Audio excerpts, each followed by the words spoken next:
అవును. దాన్ని ఒక్కటి సార్, ఇంతకుముందుకు మీరు గోల్డ్ విషయం ఒకసారి ప్రస్తావించారు. గ్లోబల్ మార్కెట్‌లో ఆ! గోల్డ్‌కు ఎందుకు ఇంత డిమాండ్ అనేది ఒకటి అయితే, అంటే ఈ రేట్ల విషయంలో రేట్లు ఫుల్ స్టాప్ పడదా గోల్డ్‌కు అంటే? పడదండి. ఫుల్ స్టాప్ పడదు. మనం ఒక 50 ఏళ్ల చరిత్ర చూసుకోవాలండి. భారతదేశం గానీ, అమెరికా గానీ, ఆస్ట్రేలియా గానీ, యూకే గానీ. 50 ఏళ్లలో మీరు రియల్ ఎస్టేట్‌లో పెడితే మీకు రిటర్న్స్ ఎన్నొచ్చినాయి? ఎగ్జాంపుల్. యెస్. యెస్. మీరు గోల్డ్‌లో పెడితే ఎంతొచ్చినాయి? స్టాక్ మార్కెట్‌లో పెడితే మీకెన్ని రిటర్న్స్ వచ్చినాయి? భారతదేశంలో మీరు స్టాక్ మార్కెట్ కంటే గోల్డ్ బెటర్ పెర్ఫార్మర్ అని మనం గుర్తుంచుకోవాలి. యెస్. గత అంటే లాస్ట్ ఇయర్ ఏమైందని కాదు. గత 50 మీరు రియల్ ఎస్టేట్‌లో పెడితే 11% ఎంతో. మీరు స్టాక్‌లో పెడితే దానికంటే కొంచెం ఎక్కువ. మీరు వెండిలో పెడితే 12%. మీరు గోల్డ్‌లో పెడితే 13%. అంటే ఒక పక్కన మనం వేలం వెర్రి అని మాట్లాడొచ్చు. కానీ మీరు నిజంగా ఇన్వెస్ట్‌మెంట్ ఎక్కడ చేస్తే మీకెక్కువ లాభం అని చూస్తే, నేనిప్పుడు చెప్పిన స్టాక్ మార్కెట్టు, రియల్ ఎస్టేటు, వెండి, బంగారం ఈ 4 చూసుకుంటే, బంగారంలో you are safe.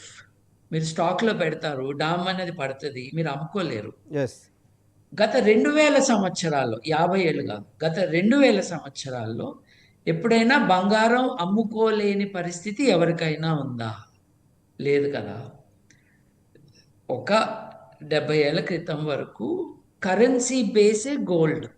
Yes. Nixon వచ్చాక 1971లో గోల్డ్ స్టాండర్డ్‌తో మాకిక సంబంధం లేదు అని 1940స్‌లోనే బ్రెటన్ వుడ్స్ అగ్రీమెంట్ అని ఒకటి జరిగిందండి. అప్పటి నుండి గోల్డ్ యొక్క విలువ తగ్గుతూ, తగ్గుతూ, తగ్గుతూ 1971 వచ్చేసరికి గోల్డ్ స్టాండర్డ్‌తో సంబంధం లేకుండా డాలర్‌కే గొ రిజర్వ్ కరెన్సీగా వాడుకోవాలి అని అమెరికా ముందుకు తీసుకువెళ్ళిన ఈ స్టెప్ ప్రపంచం అంతా యాక్సెప్ట్ చేసిందండి. అప్పటి నుండే డాలర్‌కి విలువ చాలా ఎక్కువ పెరిగింది. సో, లాంగ్ టర్మ్ చూసుకుంటే అన్ని నాగరికతల్లో కూడా సో 50 ఏళ్ళు కాదు 2000 సంవత్సరాల నుంచి అన్ని నాగరికతల్లో బంగారానికి ఉన్న విలువ మిగతా వాటికి లేదండి. ఇప్పుడు నేను ఇండియా ఇందాక చెప్పాను గదా! డాలర్ విలువ తగ్గిపోతుంది అని. Sir, sir. ఇంకొకటి అమెరికాకి ఇన్ని అప్పులున్నాయి. నిజంగా శ్రీలంక పరిస్థితి ఏంటో అమెరికా పరిస్థితి కూడా అంతే. కాకపోతే అమెరికా తన నోట్లు తను ప్రింట్ చేసుకుంటుంది. శ్రీలంక డాలర్‌లు ప్రింట్ చేయలేదు. యెస్. అదొక్కటే తేడా. అప్పులు ఎక్కువగా అంటే ఆదాయం కంటే తన జీడీపీ కంటే కూడా ఎక్కువ అప్పులుంటే, అప్పు తీర్చటానికి తన ఆదాయంలోంచి చాలా డబ్బులు తీసి రీపేమెంట్ ఆఫ్ లోన్స్ చేయాలి. అన్ని దేశాల సావరిన్ ఫండ్స్ గానీ, ఇన్వెస్టర్స్ గానీ, చైనా గావచ్చు, జపాన్ గావచ్చు, నార్వే గావచ్చు, ఈ మిడిల్ ఈస్ట్ దేశాలు కావచ్చు, ఇవన్నీ అమెరికన్ బాండ్స్ కొనుక్కున్నాయి. బాండ్ అంటే ఒక దేశం తన గ్యారంటీతో అప్పు తీసుకోవటం. ఇంకొకళ్ళ దగ్గర నుంచి అప్పు తీసుకోవటం. Bonds yes. అంటే అంతే అవును. ప్రాక్టికల్‌గా.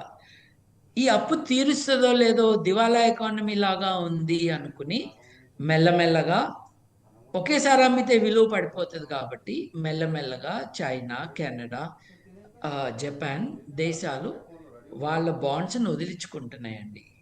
సార్. వదిలించుకున్న డబ్బులు ఎక్కడ పెట్టాలి అనంటే అవన్నీ గోల్డ్‌లో పెడుతున్నాయి. ఇప్పుడు అమెరికాకి కొంత ప్రొటెక్షన్ ఏంటంటే, ఇదొక ఇంట్రెస్టింగ్ స్టాటిస్టిక్ అండి. సార్. చూడండి, అమెరికాలో అమెరికన్ బ్యాంక్ మనం రిజర్వ్ బ్యాంక్ ఆఫ్ ఇండియా అన్నట్టుగా అక్కడ ఫెడరల్ రిజర్వ్ ఉంది కదా! వాళ్ళకి 8,000 దాదాపు 8,500 మెట్రిక్ టన్నుల గోల్డ్ ఉందండి. అంటే వాళ్ళ వాళ్ళకి అంత నిలువ ఉంది గవర్నమెంట్ దగ్గర. ఫెడరల్ రిజర్వ్ దగ్గర. సార్.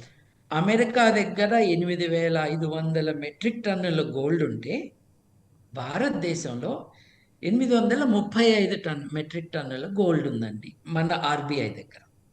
అంటే మనకి 10 ఎక్కువ వాళ్ళ ఫెడరల్ రిజర్వ్ వర్సెస్ ఆర్బీఐ. కొంచెం ప్లేట్ ఇటు తిప్పితే అమెరికన్ ప్రజల దగ్గర ఎంత గోల్డ్ ఉంది అంటే 200 ఆ, 2500 మెట్రిక్ టన్నులు గోల్డ్ ఉందండి. భారతీయుల దగ్గర 25,000 మెట్రిక్ టన్నుల గోల్డ్, అంటే 10 రెట్లు ఎక్కువ ఉంది మన దగ్గర, ఎస్. ప్రజల దగ్గర. అది ఎంత డబ్బు అంటే అంటే విలువల్లో చూసుకుంటే భారత ప్రజల దగ్గర ఉన్న 25,000 మెట్రిక్ టన్నుల గోల్డ్, ఇది ప్రభుత్వానికి అవైలబుల్ కాదు. అవును మీ ఇంట్లో, వేరే వారి ఇంట్లో, ధనవంతుల ఇంట్లో, మా ఇంట్లో గోల్డ్ లేదండి, మేము ఎప్పుడు కొనుక్కోలేదు. సార్. బట్ గోల్డ్ కొన్న వాళ్ళు వాళ్ళ ఇళ్లల్లో ఉన్న గోల్డ్ వాల్యూని మీరు కౌంట్ చేస్తే, యాడ్ చేస్తే అది $3.5 ట్రిలియన్ వర్త్ ఉందండి. భారత ఎకానమీ 4 ట్రిలియన్ అనుకున్నాం కదా మొన్న. అవును అవును అంత జీడిపి ఎంతనో మన దగ్గర ఉన్న బంగారం అంత. గత 10 నెలల్లో నేను కన్జర్వేటివ్గా 50% కంటే పెరిగిందన్నాను. 64% పెరిగింది గోల్డ్ విలువ. సార్.